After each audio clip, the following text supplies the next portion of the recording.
Hello friends, एक बार फिर से आपका स्वागत है हमारे यूट्यूब चैनल पर।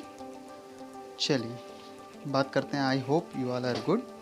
सो आज हम बात करेंगे मैथ पेडागोजी के कुछ और सब्जेक्ट टॉपिक पे। आपको बताएंगे भी और समझाएंगे भी।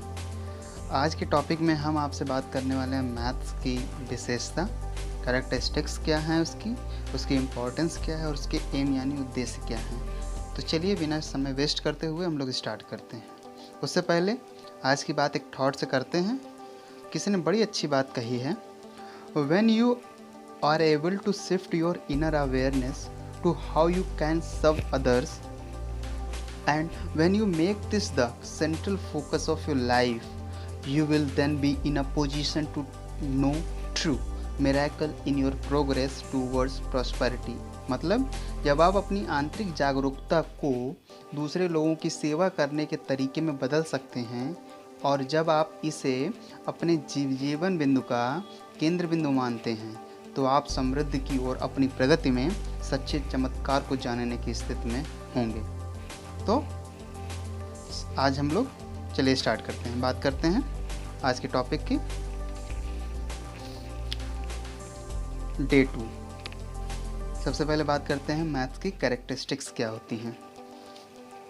ओके, चलिए तो कैरेक्टरिस्टिक्स में बात करते हैं मैथ की। फर्स्ट कैरेक्टरिस्टिक्स क्या है? लॉजिकल सीक्वेंस, मतलब तार्किक अनुक्रम।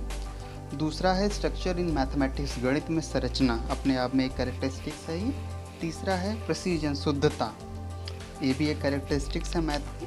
और फोर्थ है एब्स्ट्रैक्टनेस, मतलब अमूर्तता, ये अपने इसकी कैरेक्टरिस्टिक्स है। और लास्ट कैरेक्टरिस्टिक्स है सिंबॉलिज्म, प्रतीकवाद।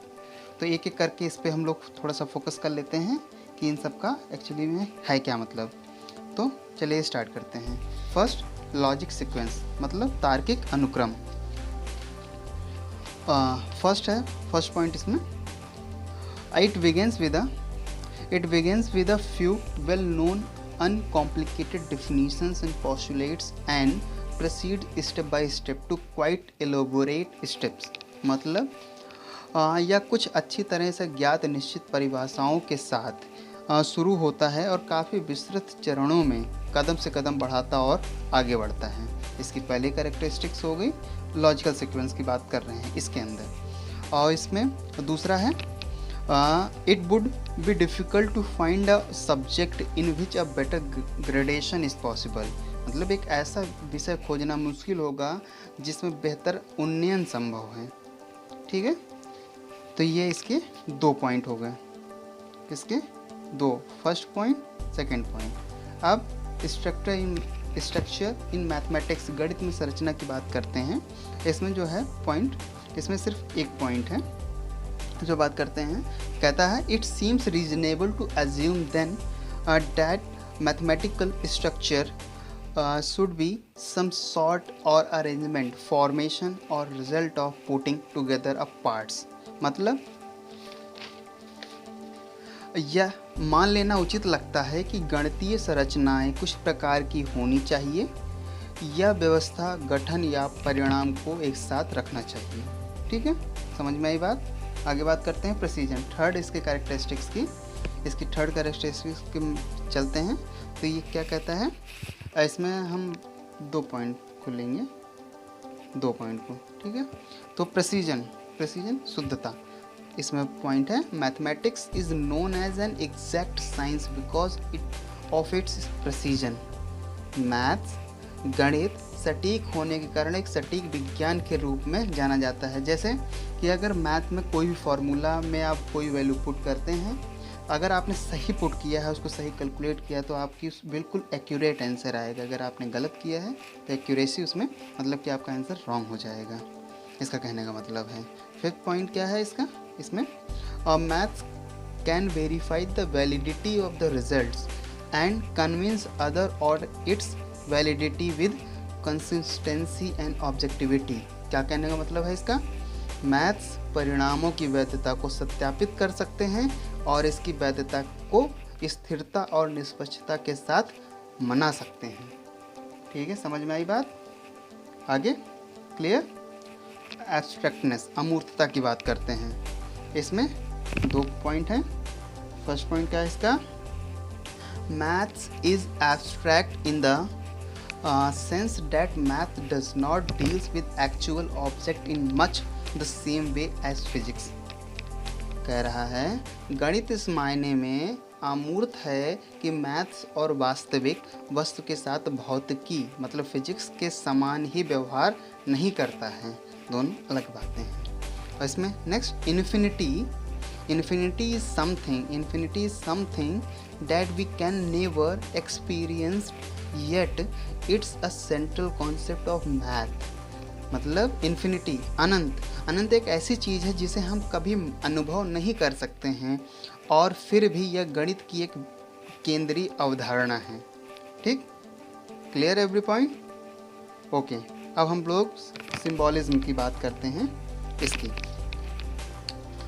सिंबॉलिज्म मतलब प्रतीकवाद में क्या कहता है?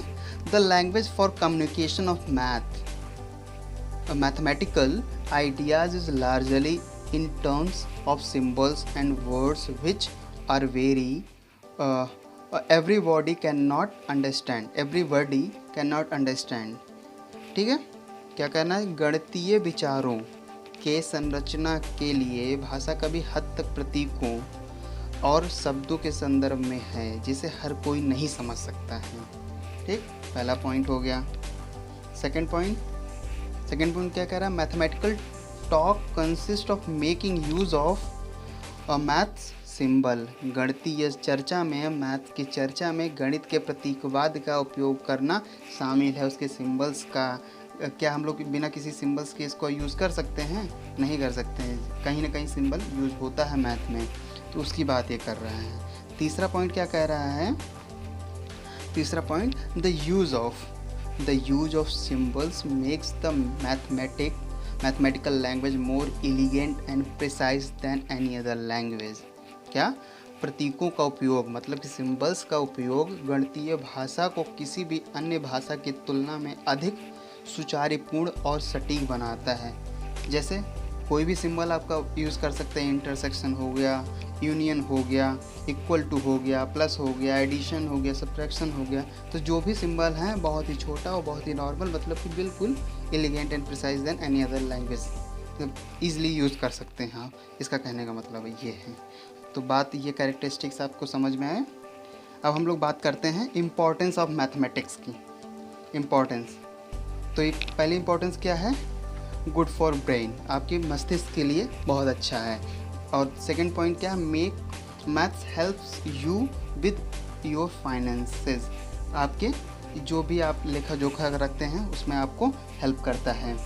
Maths make your better cook, अब आप खाना बनाते हैं क्या, ऐसे ही कोई भी चीज़ कितना आलू काटना है, कितना उसमें मसाला डालना है, ये सारी बातें आप उससे एक्यूरेट डाल सकते हैं, जिससे आपका जो भी आप कुकिंग कर रहे हैं वो आपका अच्छा बन सके।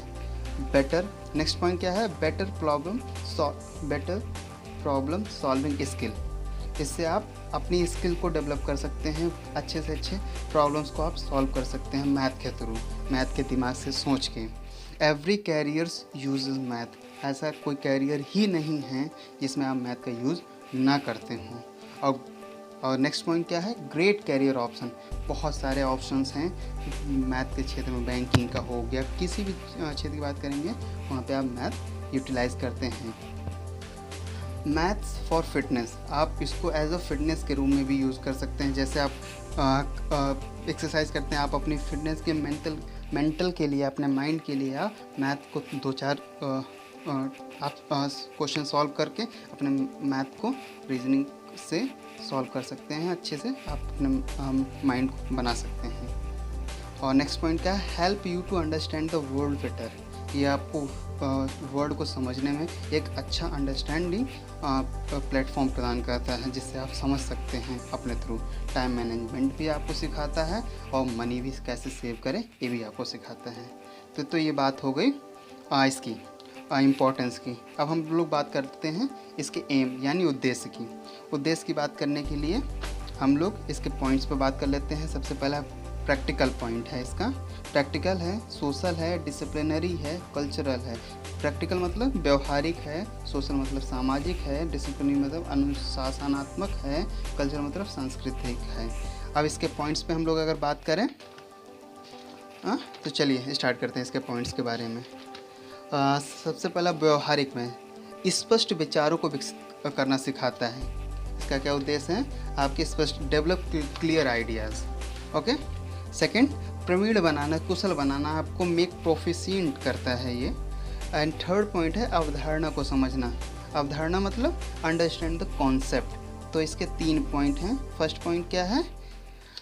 स्पष्ट विचारों को विकसित करना। सेकंड है प्रवीण बनाना, कुशल बनाना।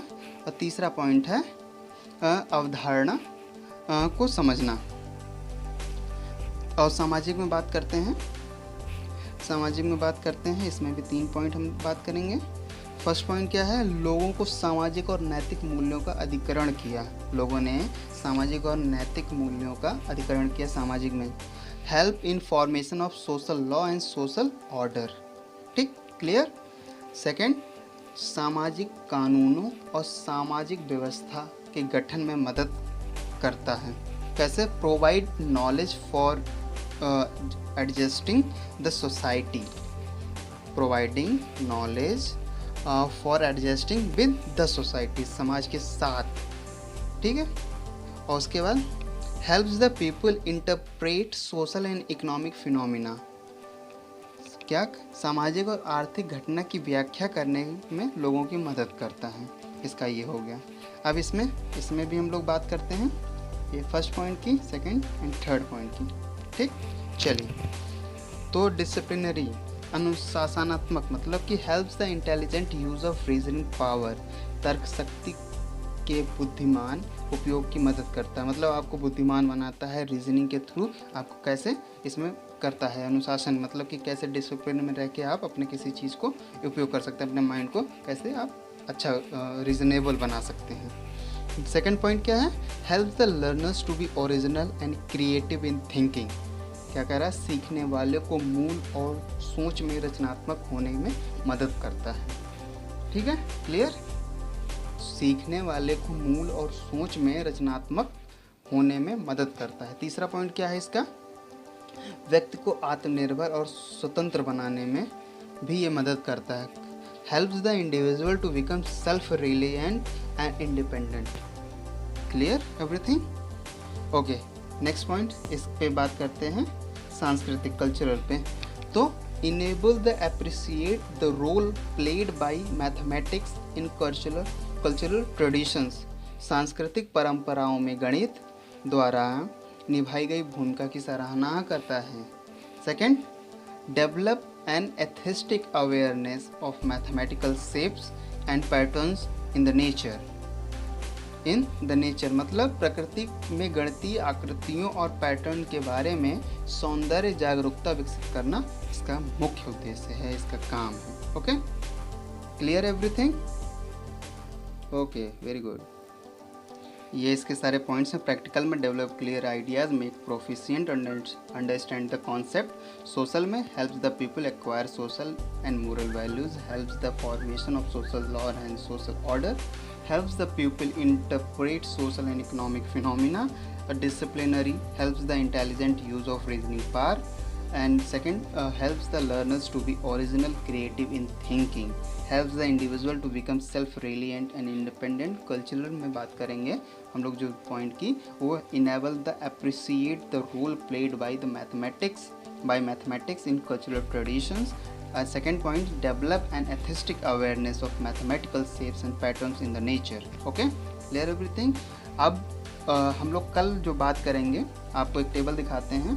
ये टेबल कल आपको मिलेगी। ये है, क्या है? Historical perspective with development of mathematics. इसकी डेवलपमेंट, इसका हिस्ट्री क्या है, इसका डेवलप कैसे हुआ और कैसे ये मतलब हमारे लिए अच्छा है, इस पर हम लोग बात करेंगे। तो सबसे खाली पॉइंट्स हम लोग देख लेते हैं कि एंशिएंट पीरियड जो है इसका 3000 BC टू 660 AD तक की है। जो ग्रीक पीरियड है इसका 600 BC से लेके 450 AD तक।